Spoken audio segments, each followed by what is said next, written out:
All right.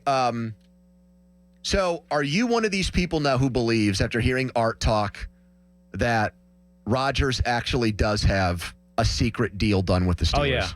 Oh, yeah. You do? Yes. But what? There's always that 0.5%, which is why they're not saying firm, which is why it's not done yet.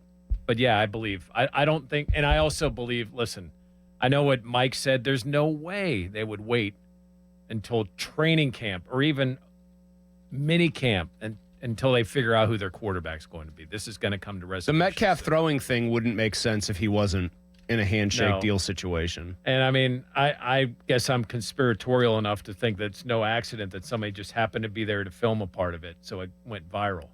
Correct. I would agree with that. Do you agree with Roethlisberger's assessment that he would be a significant upgrade? I mean, he's like a potential game changer, I guess, for lack of a better word. I'm paraphrasing the way Ben described Rodgers' impact. When you study his numbers, and he had a couple of bad games. A couple? There was some good in there. There's good in there. I mean, the Jets, he had comeback Jeff, wins. There was good in Russell Jets. Wilson last year. There was. I'm just saying it's not as horrid. And he was top 10 in touchdowns and yardage. How much weight do you can't put? be horrid and be top 10 in Okay, but Russell Wilson threw more touchdown passes than Lamar Jackson 2 years ago, and we learned the hard way that he wasn't the answer here. I'm not saying he's the overall answer, but is he the best option that is out there right now? Yes. How much weight do you put on when you look at the numbers, like where they came within the course of the season? Because you can make an argument that 2 of his 3 worst games came in as part of a 4-game losing streak, where if they don't lose those 4 in a row and they even flip 2 of them to wins, the back half of their season could look very different as far as the stakes of what they were playing for and all that. I mean, and the Jets missed 8 field goals last year.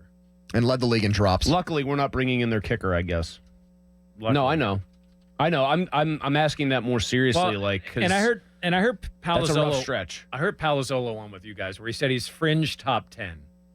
Yeah, I thought that was insane. Well, I think to be fair to him, we asked him at his best, what is he now as a quarterback? And he's like, if you're getting the best out of him, more often than not, he's top 10 to 12. To which when this does happen, which I believe it will, I've got a story ready of okay, then who do you knock off you've got your top 10, is he better than Geno or Darnold or Kyler Murray or Bo Nix or Hurts, Tua, Love, Lawrence, Dax?